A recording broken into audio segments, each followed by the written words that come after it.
덥지만 오늘도 더운 것 같습니다. 하나님의 귀하신 은혜의 말씀이 여러분들의 답답한 속을 시원하게 하시는 능력의 말씀이 될 줄 믿습니다.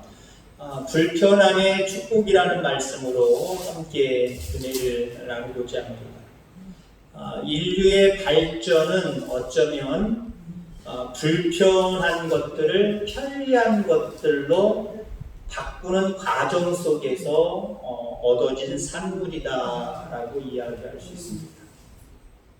이거 불편해. 이거 어떻게 편리한 게 없을까? 이걸 생각하고 연구하고 뭔가 노력하고 땀 흘리고 하다 보니까 더 나아진 어떤 문명들이 생겨나는 거예요. 자, 그래서 편리하다라고 하는 것은 참 우리 인간에게 좋은 것들입니다. 그런데 한편으로는 달콤한 유혹이기도 합니다. 우리나라가 6.25를 거치면서 대단히 정말 못 사는 나라 중에 하나였지요. 세계가 지금의 모습을 보면 놀랄 정도로 엄청난 속도로 발달했습니다. 6.25 이후 거의 2차 산업 없죠. 1차 산업에 국한된 우리나라가 농사를 짓지만, 1차 산업 농사를 짓지만, 이 농사를 어떻게 한 번 더 불편함 없이 잘 지어볼 수 있을까? 이런 노력들을 기울였지요. 그러니까 어떤 문명, 발달된 기구들이 없다 보니까 그저 근면, 성실, 열심, 노력 이런 모습으로 새마을운동이 시작이 되어진 겁니다. 근데 그것만 갖고는 안 되거든요. 인간의 내면에 있는 어떤 마음들 바꾸는 것 가지고는 다 안 돼요. 자, 그러다 보니까 야, 이거 힘들다. 이거 어떻게 편리하게 바꿔볼까? 라고 하는 모습들이, 자, 생각해보세요. 일단 농기계를 바라보면 지금도 어떤 분들 그러더라고요. 조금 그 경운기나 도로가 발달되지 못했던 후미진 곳에 그 땅을 갖고 있는 사람들은요, 그 쟁기 같은 거 있죠. 쟁기 같은 거 가져가고 할아버지가 끌든지 할머니가 끌든지 뒤에는 할머니가 있든지 할아버지가 있든지 그 무게에 의해서 그냥 조금만 누르고 있고요. 앞에서 그냥 찔 끌고 가더라고요. 그렇게 농사를 주셨잖아요, 여러분들. 그러다가 조금 발달하고 머리를 쓰다 보니까 소라는 것을 이용을 하게 되고, 그러다가 조금 있다 보면 몇 단계가 또 있을 수도 있지만 경운기라고 하는 것이 또 발달이 되고, 그러다 보니까 여러 가지 농기계들이 있어서 요즘 시대는요, 농촌에 사람이 없는 게 문제지만 사람이 없어도 농기계들이 일을 다 해내요. 동네 농기계를 갖추고 있고 또 농기계를 움직일 수 있는 사람 한두 사람만 있어도 그 동네 농사 다 질 수 있어요. 돈이 들어가서 그렇지. 1차 산업에 국한되지 않냐면 2차, 3차 계속해서 발달해 나가는 모습들을 바라보세요. 그러면서 인간이 얼마나 편리해졌어요. 특히 우리나라는 더 왜 다른 나라에 비해서 더 문명이 더 발달했을까? 이 생각을 저 스스로 생각을 해거든요. 우리나라 사람들은 불편한 꼴을 못 보는 것 같아요. 죄송한 표현이지만. 그래서 어쩌면 우리나라가 급격하게 발전할 수 있는 하나의 계기도 된 줄 분명히 믿습니다. 이거 너무 불편해. 이거 편리하게 할 수 없을까? 그러니까 우리나라는요, 금방금방 발전해 나가요. 요즘 핸드폰 발전해 나가는 속도 보세요. 제가 대학교 가기 전에 고등학교 3학년 때 대학교 가면 랩부터 숙제를 해낸다고 얘기를 들어서 쓰는 것보다는 치는 게 훨씬 더 깨끗하고 더 유리하다라고 하는 말을 들었어요. 고등학교 3학년 이제 거의 끝날 때쯤부터 시작을 해서 타샤만 했다면습니다. 3급을 갖고 있었어요. 그래서 여기 근처 영천 삼사관학교 사병으로 들어가서 행정병을 했습니다. 아유, 무지하게 쳐댔어요. 근데 그거 얼마 안 있다가 바로 컴퓨터가 나왔습니다. 컴퓨터가.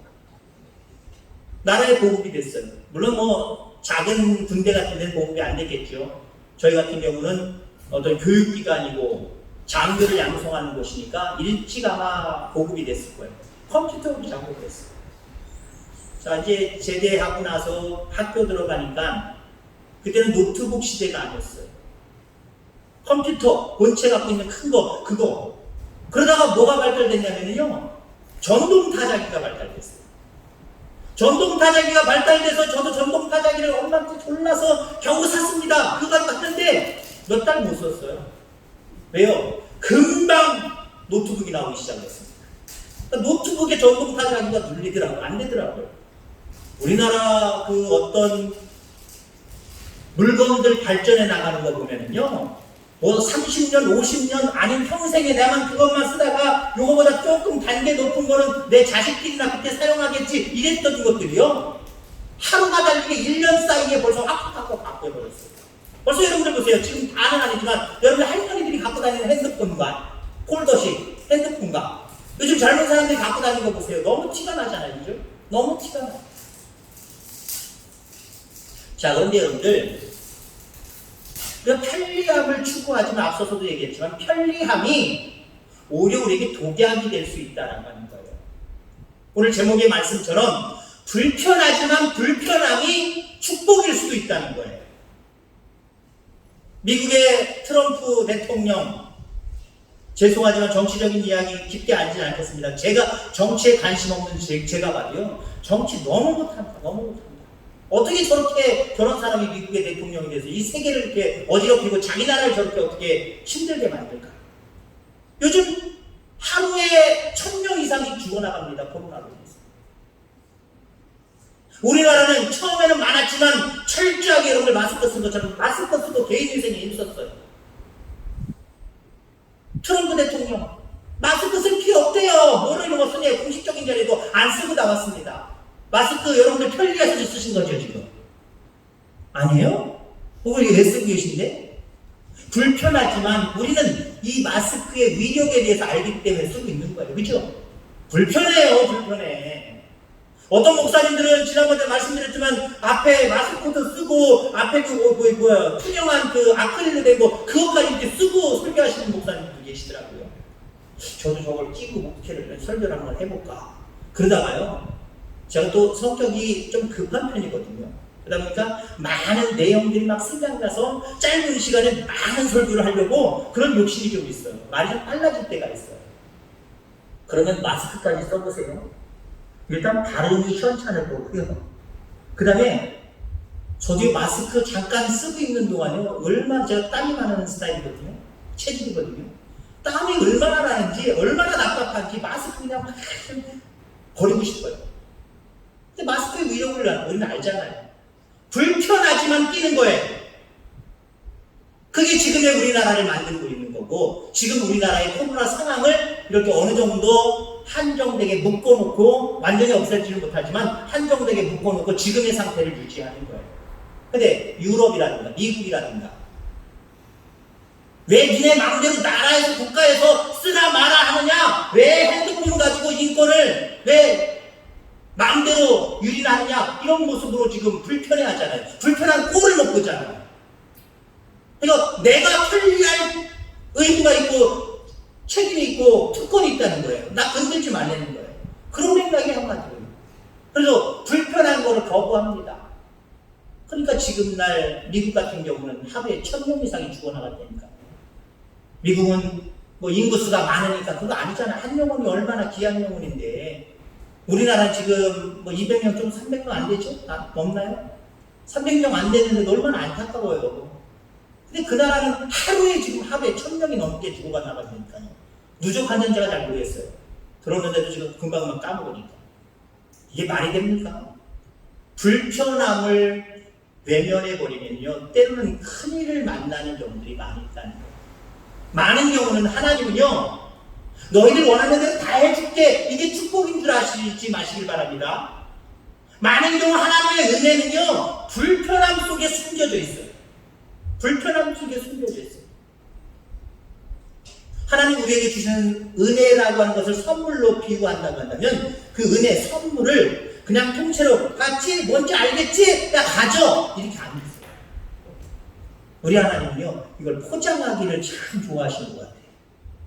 개인적인 시간적인 고백이에요. 하나님은 우리에게 주시는 은혜를 포장하기를 좋아하시는데 포장지만 보고 여러분 판단하지 마시기 바랍니다. 하나님 그게 무슨 은혜예요? 무슨 선물이에요? 에이 싫어요! 라고 하는 것들이 많아요. 근데 아멘 감사합니다 라고 받아서 한번 내 마음에 안 들지만 풀어보세요. 우리 선물 줄 때 재미나게 하는 경우들 많죠? 감동을 주는 경우들 많아요. 어떤 경우는 막 쌓고 근데 마지막에 정말 마음을 감동하는, 마음을 움직이는 선물이 마지막에 들어있어요. 그거 불편했던 그분들이 주마등처럼 싹 지나가면서 거기에 정말 마음을 움직일 수 있는 선물 하나가 얼마나 감격하게 하고 얼마나 눈물 나게 만들어버려요. 하나님의 은혜는 그런 것 같아요. 불편함 속에 숨겨져 있다는 거예요. 오늘 이스라엘 백성들에게 하나님 큰 은혜를 베푸셨습니다. 출애굽하게 하셨어요. 고통받았던 애굽에서 나오게 하셨어요. 그리고 하나님이 약속하신 가나안 땅에 들어가게 하시는데 그 지중해 연안으로 해서 왕의 도로라고 이야기하는, 군사의 도로라고 이야기하는 그 지중해 연안으로 돌아가는 그 길, 사실 보름이면 갈 수 있는 길이에요. 근데 하나님이 홍해 쪽으로 있는 광야로 인도해 가시는 모습을 보게 됩니다. 결론적으로 얘기하면 15일, 2주 정도면 될 수 있는 거리를, 편리한 길을 하나님이 일부러 딱 막으시고 결국 40년이라고 하는 시간을 돌려서 보내셨단 말이에요. 얼마나 불편해요, 여러분들. 2주일 대 40년 한번 생각해 보세요. 우리나라 도로 얼마나 잘 뚫렸습니까? 원래 도로가 있음에도 불구하고 또 뚫어요. 뚫어놓고도 또 넓혀요. 뚫어놓고도 조금 삐딱했다고 또 다시 일부분 수정을 해서 다시 터널을 뚫거나 아니면 고찔러서 다시 도로를 만들어요. 왜 그래요? 5분, 10분 더 걸리는 걸 덜 걸리게 만들자는 거예요. 그것도 불편하니까 불편한 것 조금 더 편리하게 만들자는 거예요. 근데 이게 말이 돼요? 2주일 대 2주일 그러니까 갑자기 코미디언이 생각나요. 2주일 대 40년이에요. 이건 불편한 정도가 아니라 하나님이 해도 너무하신 거예요. 지금 이스라엘 백성들 측면에서 바라보면요, 하나님이 해도 너무하시네. 편리한 길 내밀어두고 왜 불편하고, 아니 불편하다 못해 고통 가운데 인도하는 그 길로 우리를 인도하실까, 우리 민족을 인도하실까, 이렇게 하나님 앞에 불평불만할 수 있는 모습이었습니다. 근데 이게 축복이라는 사실 여러분 기억하시기 바랍니다. 불편하지만 그 홍해길로 해서 40년이라고 하는 시간이 걸렸지만 이게 이스라엘 민족에게는 축복이었다는 거예요. 왜 축복이었는가? 그 부분에 대해서 함께 나누고자 합니다. 영적인 전쟁을 준비해야 할 수 있기 때문에 축복이에요. 여러분, 우리가 몇 가지만 얘기해 보자고요. 이 땅에서 정말 내가 원하는 대로 살다가 지옥 가는 게 좋겠습니까? 아니면 내가 원하는 삶을 다 살지 못하고 때로는 좀 다른 사람들이 바라볼 때 불행하다 싶을 정도로 살지만 영생하는 삶이 더 좋습니다. 어떤 삶이 좋아요? 1번, 2번.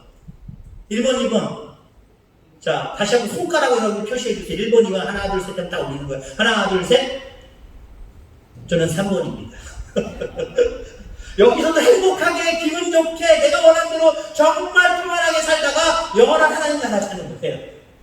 이거 속았다, 목사님한테. 1번, 2번 얘기해놓고는 목사님 혼자 3번 얘기하고 있는 나는 3번이야! 그 이해하면 그게 좋죠. 그죠? 이해하면 이 땅에서도 하나님의 기름진 복을 누리며 살다가 영원한 생명의 나라에 가는 거, 그게 참 좋겠죠. 그러나 극단적인 두 모습을 생각할 때 여기서 불편하게 살았지만 하나님 나라에 가는 게 더 좋은 것이냐, 여기서 불편하지 않고 편리하게 정말 내가 누릴 거 다 누리고 살다가 지옥 가는 게 더 좋은 것이냐, 이건 뭐 아이들한테 질문할 수 있는 질문입니다. 자, 그런데 여러분, 하나님 나라 그냥 가요? 악한 마귀가 권세 잡은 이 땅에서 우리가 예수님 믿는 그 자체를 아주 시기하고 질투하면서 그 믿음에서 어떻게 하면 끌어내릴까 유혹하고 현혹하는데, 여러분 이겨낼 재간이 있어요? 이겨낼 재간 없다니까요. 여러분 날씨 어떨지 여러분 모르잖아요. 오늘 새벽에는 제가 기도하면서 오늘 비가 오는 가운데 하나님 성도들을 지켜주신 분이 있거든요. 집사람이 끝나고 나서 오늘 비 안 와? 당신 뭔 일을 본 거야? 그래요? 가만히 보니까 목요일부터 온다는 소식을 제가 들었는데, 좀 전에 바깥에서 무슨 일을 하면서 들으면서 당신 말이 맞네, 비 오네. 잠깐 왔었나 봐요, 잠깐. 저는 직접 못 봤는데 잠깐 왔었나 봐요. 여러분 날씨 맞출 수 있어요? 요즘 같은 날씨 맞출 수 있어요? 우리는 우리 스스로 뭐라고 날씨에 대해서 얘기할 수가 없어요. 그냥 끌려가길 수밖에 없어요. 원수마귀 사탄은 더 심해요. 여러분들이 그 원수마귀 사탄의 습성을 알아요? 성격을 알아요? 아니면 취향을 알아요? 뭘 알아요? 몰라요. 그들이 하나님 믿는 예수님 믿는 우리를 질투하여 그 믿음에서 끌어당기려고 얼마나 이 세상 살아가는 동안 우리를 유혹하고 현혹하는데,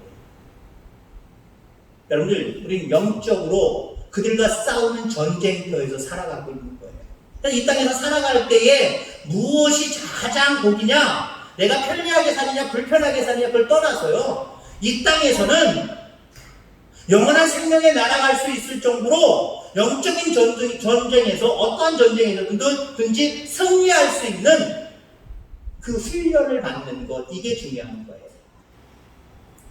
자, 하나님이 내 빨리 가는 길을 제껴놓으시고 40년 돌아가는 길을 허락하셨느냐? 뭐라고 오늘 본문에 설명하면 이쪽 길로 가면 전쟁을 치른다는 거예요.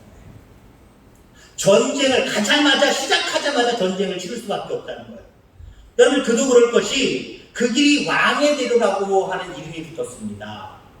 한마디로 군용도로예요. 생각해 보세요. 군용도로니까 그 군용도로의 중요성이 얼마나 좋아요. 얼마나 중요하냐는 거예요. 그 도로를 차지하기 위해서, 점령하기 위해서 많은 족속들이 이미 점령을 하고 있고 서로 빼앗고, 누가 조금이라도 접근만 하기 시작을 하면 전쟁이다 하고 전쟁을 일으키는 상황이에요. 자, 이런 상황 속에서 나중에 르비딤에서 아말렉과의 전쟁을 이스라엘 백성들이 치르긴 치러요, 거기서도. 근데 그거는 40년 거의 다 가서 아말렉과 전쟁을 치르는 거였거든요. 그 전까지는 전쟁을 치르지 않아요. 그만큼 영적인 전쟁을 치를 수 있는 훈련을 받았기 때문에 그때는 치르는 거예요. 근데 지금 하나님 말씀하시는 건 처음부터 이 길을 왕의 도를 선택을 하면 처음부터 전쟁을 시작한다는 거예요. 이스라엘 백성들 전쟁에 준비된 사람들입니까? 아니에요. 430년 동안 애굽에서 포로 생활했던 자들이에요. 그냥 중앙 노동력의 노예가 되어서 일했던 사람들, 전혀 전쟁에 대해서 어떤 전술적인 거나 아니면 개인적으로 어떤 군사력을 높이는 훈련을 받은 거 하나도 없어요. 그러니 여러분들 전쟁이 일어나면 어떻게 싸울까가 문제가 아니라 전쟁 자체가 이스라엘 백성들에게 두렵기 때문에 아이고 나 몰라라고 애국으로 금방 도망가는 거예요. 여러분, 하나님의 자녀들이 이 땅에서 정말 강력하기를 원하세요. 세상 사람들에게 강력한 것이 아니라 세상의 죄악에, 유혹에, 미혹에 강하기를 간절히 소망하고 계세요. 왜요? 그 사탄은 도적같이 몰래 와서 우리를 해하는 자들이거든요. 그러면 정말 영적으로 전신갑주를 입고 무장하지 않으면요, 우리는 이 땅에서 살 수가 없어요. 영원한 생명을 얻을 수가 없어요. 그러니까 이 땅에서 편리하게 사느냐 불편하게 사느냐의 삶의 문제가 아니라 내게 주어진 영적인 전쟁을 통해서 우리의 신앙이, 우리의 영적인 군사력이 높아지는 것, 그게 중요한 거예요. 그게 중요한 거예요. 자, 그래서 하나님은 불편하지만 돌아가라 라고 이렇게 말씀하고 있음을 여러분들 기억하기를 주의 이름으로 축원합니다. 자, 그 다음에 왜 하나님이 편리한 길을 내버려두고 불편함을 느낄 수밖에 없는 그 광야길로, 홍해길로 인도하셨는가? 영적인 공동체를 경험하는 축복을 주시기 위해서 그래요. 영적인 공동체. 자, 영적인 공동체의 끝부분은 하나님의 나라입니다. 어쩌면 이 나라는, 이 세상은요, 개인적인 소망들이 너무 많고요, 개인적인 그런 모습들이 너무 많아요. 가족조차도 요즘은 뭐라고 얘기해요? 요즘 가족끼리도 인사도 뭐예요? 아유, 우리 신경 쓰지 말고 니네나 잘 살아 그러잖아. 니네나 잘 살아.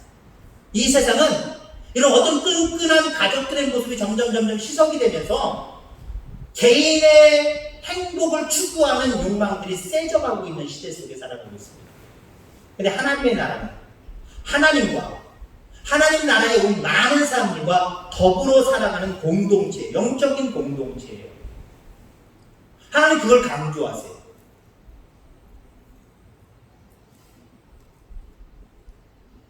자, 그래서 이 땅에 살아가는 동안 우리가 어떤 것을 배워야 되느냐?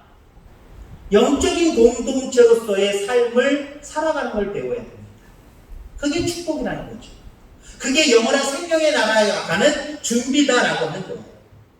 자, 이스라엘 백성들은 광야 생활을 하는 동안 장막을 쳤습니다.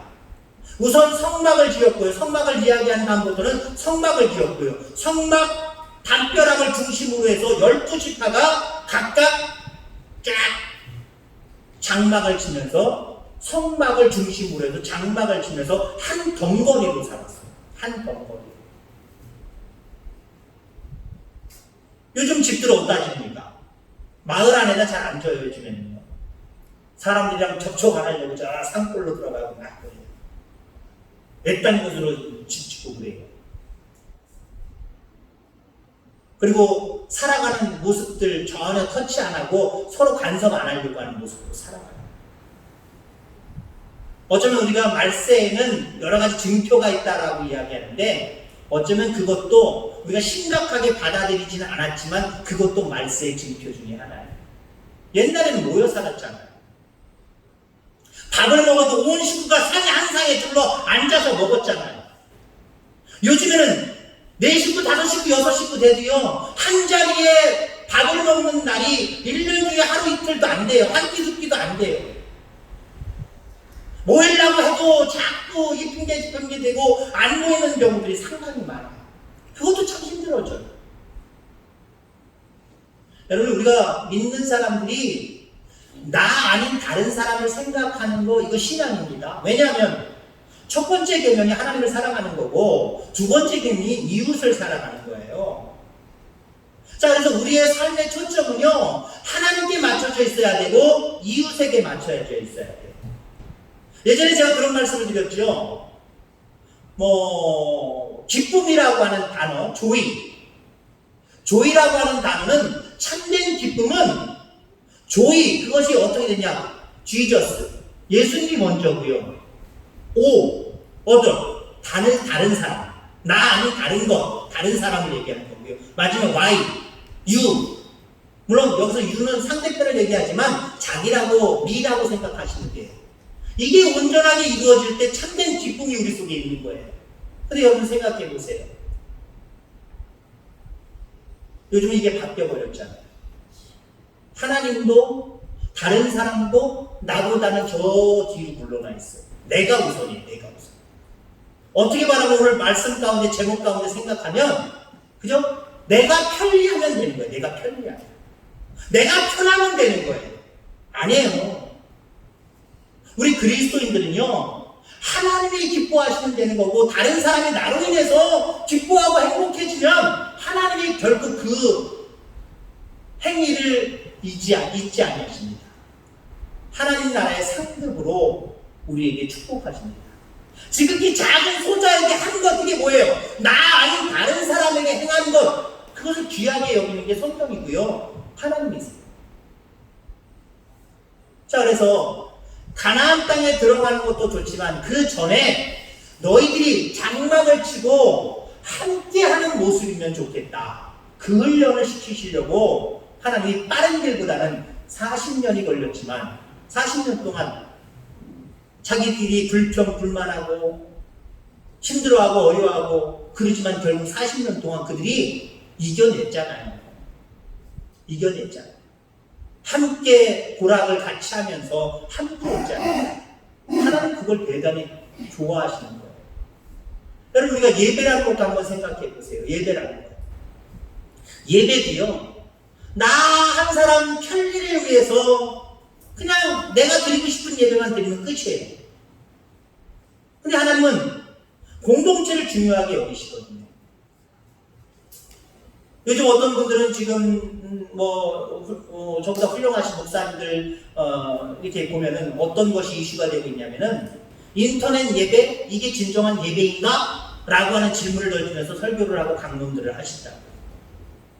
소수의 사람들은 인터넷 예배도 이제는 시대가 바뀌었기 때문에 그것도 일종의 예배다라고 하시는 분이 있고, 어떤 분들은 이건 하나님의 뜻에 위배되는 철저하게 세상의 문화가 그리스도의 문화를 침식해버림으로 일어나는 비기독교적인 상황이다라고 이야기합니다.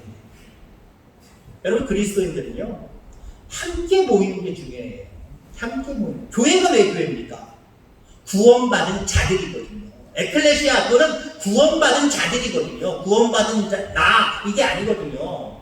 교회는요 구원받은 자들이 함께 모여서 떡을 떼며 함께 기도하고 함께 찬양하고 함께 생각하고 함께 하나님의 일들을 해나가는 거예요.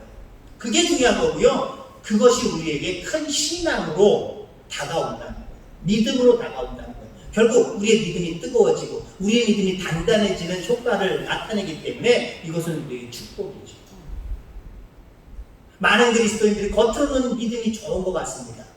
근데 모이기 싫어하고 함께하기 싫어하고 그래요. 교회를 정해도요, 미자리 교회 같은 교회, 지하실 교회, 상가 얻어 사는 교회 안 가려고 해요. 처음부터 큰 교회를 정합니다. 물론 여러 가지 이유가 있을 거예요. 여러 가지 자기 조건 때문에 뭘 한번 생각을 하다 보니까 그 조건에 맞을 수도 있겠지요. 그런데 뭡니까? 작은 교회 가면 나의 출입을 너무 잘 알고 있다는 거예요. 그래서 왜 안 나오셨냐고, 나오시냐고, 뭔 모임인데 그것도 나오라고, 이게 부담스럽다는 거예요. 신앙생활도 내가 편리하게, 내가 가고 싶을 때 가고, 하고 싶을 때 하고, 내버려 두라는 거예요. 근데 큰 교회는 그게 가능한데, 작은 교회, 처음부터 작은 교회는 이게 가능치 않다는 거예요. 이게 공동체로서의 교회의 모습을 잃어가고 있는 요즘 날의 교회입니다. 현대의 교회들의 모습, 현대의 성도들의 모습입니다. 이스라엘 민족을 일부러 홍해길로 불편하게 돌리신 그 하나님이 이런 모습을 바라보실 때 기뻐하시겠습니까? 안타까워하실 것 같아요. 여러분, 공동체로서의 교회, 그 속에서 내가 불편하지만 함께하는 모습은요, 이게 불편한 것만 아니라 여러분들에게 복이 되고 축복이 되는 줄 기억하기를 주의 축원합니다. 자, 그 다음에 마지막으로 불편함이 주는 축복은요, 영적인 인도를 경험할 수 있기 때문에 축복입니다. 일주일 만에 샥, 2주일 만에 샥 갔다고 생각해 보세요. 하나님이니까 저들이 없게 해주세요. 우리를 편리하게 쑥 가게 해주세요. 그건 하나님이 해주기 나름 아닙니까? 억지 부려서 가는 길에 전쟁도 안 나게 하고 쑥 편리하게 2주 만에 쑥 가나안 땅에 들어갔다고 생각해 보세요. 그 누가 했다 그랬을까요? 그럼 당연히 2주 정도 걸리는 거니까 당연히 걸릴 만큼 걸렸네. 어쩌면 자기들에게 영광을 돌리고 하나님이 함께 하셨다라고 하는 믿음에 대한 부분은 하나도 없었을 거예요. 근데 40년 동안 물론 죄를 짐으로 말미암아 결국 정탐꾼들이 40일 정탐하고 돌아와서 부정적인 얘기를 하잖아요. 그래서 하나님의 세법으로 너희들 40일 동안 정탐하고 와서 겨우 그런 보고를 하고, 그런 보고를 한 사람들 10명의 불의의 사람들의 말을 듣고 나한테 원망하고 불평을 해?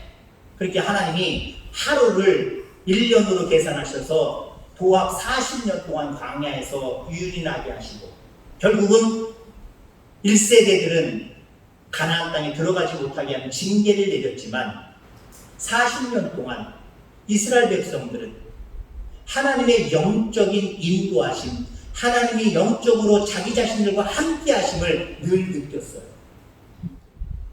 먹을 것이 없을 때 하나님의 은혜 가운데 만나와 메추라기가 떨어졌고요. 목말랐을 때 모세를 통해서 반석을 치니까 물이 나왔고요. 때로는 독극물과 같은 그 물들이 하나님의 명령 가운데 나무를 던졌을 때 단물이 되어서 시원하게 먹을 수 있는 물이 되었고요. 전쟁이 났어도 하나님의 은혜 가운데 전쟁 속에 함께 하셔서 승리하게 하셨고요. 오늘 본문의 말씀처럼 낮에는 구름 기둥으로 밤에는 불 기둥으로 인도하시는 놀라운 하나님의 함께 하심이 그들 가운데 있었어요. 열로갔더라고 한다면 이거 다 어떻게 누렸어요? 못 누렸어요. 여러분들이 좋다, 편리하다, 행복하다 이럴 때 하나님 역할 잘 안 하세요. 하나님 부족합니다. 하나님 어찌하면 좋겠습니까? 하나님 여기 아파요. 지난번에 가시에 대한 이야기라고 고통에 대한 얘기를 했지만 하나님 나 가시에 찔려서 아파요. 나한테 고통의 문제들이 있어서 너무 힘들어요. 그럴 때 하나님이 함께 해주신 거예요. 그게 오히려 축복이지 않겠습니까? 내가 원하는 대로 싹싹싹싹 잘 진행되고 너무 편리하고 너무 평안하고 그래서 기도도 안 나오고 그렇게 간절하게 하나님의 전을 찾지도 않고 신앙적으로 뭔가 갈급함도 없고 그러면서 그냥 그렇게 인간적으로 행복하고 편리하게 살아가다가 하나님 나라 놓쳐버리면 아무 소용없잖아요. 인생을 살아가면서 세상이 이런 거구나. 내가 이렇게 연약한 거구나. 우리 앞에는 늘 이렇게 고난과 고통과 아픔과 슬픔과 가시와 이런 것들이 정말 줄비하게 놓일 수밖에 없구나. 하나님 지난번에 함께 하셨던 것처럼 이번에도 하나님 함께 해주세요. 나를 품어주세요. 나를 안아주세요. 라고 기도하면서 나아가보세요. 그럼 하나님이 나와 함께 하시는 모습들, 구름기둥과 불기둥으로 함께 하시는 그 모습들이 체험되어진다고 한다면 그게 축복이에요. 그게 축복. 나는 편리해 죽겠고 나는 행복해 죽겠고 나는 너무 좋아 죽겠는데 하나님 계신가? 물론 그거 생각할 때는 더 있어. 그냥 좋아 그냥 이렇게 살래? 그거 뭐가 행복한 삶이에요? 나중에는 불행한 삶이에요. 이를 가지고 슬퍼할 수밖에 없는 조건이 돼요. 여러분 하나님이 여러분들 가운데 많은 불편함을 그냥 내버려 두실 때가 있을 겁니다. 하나님이 구원까지 해주고 애굽에서 구원까지 해주고 약속하신 가나안 땅으로 인도하실 하나님이 선택하신 백성들 좀 편리하면 어때요? 근데 하나님 편리하기를 주시지 않았어요. 우리가 하나님을 믿지만 하나님을 의지하지만 하나님의 자녀이지만 어쩌면 안 믿는 사람들에 비하면 오히려 하나님이 우리에게 더 불편함을 주실 수도 있어요. 근데 여러분들은 이제 앞으로 불편함을 불행이라 여기지 마시기 바랍니다. 하나님 나에게 불편함을 주실 때 이게 축복이구나. 여기서 영적인 전쟁에서 승리할 수 있도록 내가 믿음으로 기도로 준비해야지. 이럴 때일수록 우리 믿음의 신부들끼리 같이 기도 제목 나누고 같이 기도하고 더욱더 주의 일에 힘쓰는 내가 돼야지. 이럴 때 오히려 하나님의 함께 하시는 놀라운 은혜를 나한테 보여주실 것인데 지금 당장 일어나는 불편함 때문에 내가 원망하고 불평하지 말고 이후에 내가 하나님을 의지할 때 함께 하실 주님을 내가 상상하고 기대해야지. 그런 모습으로 여러분들 늘 행복한 삶을 살아가는 저와 여러분들 다 되길 주의 이름으로 축원합니다. 기도하겠습니다.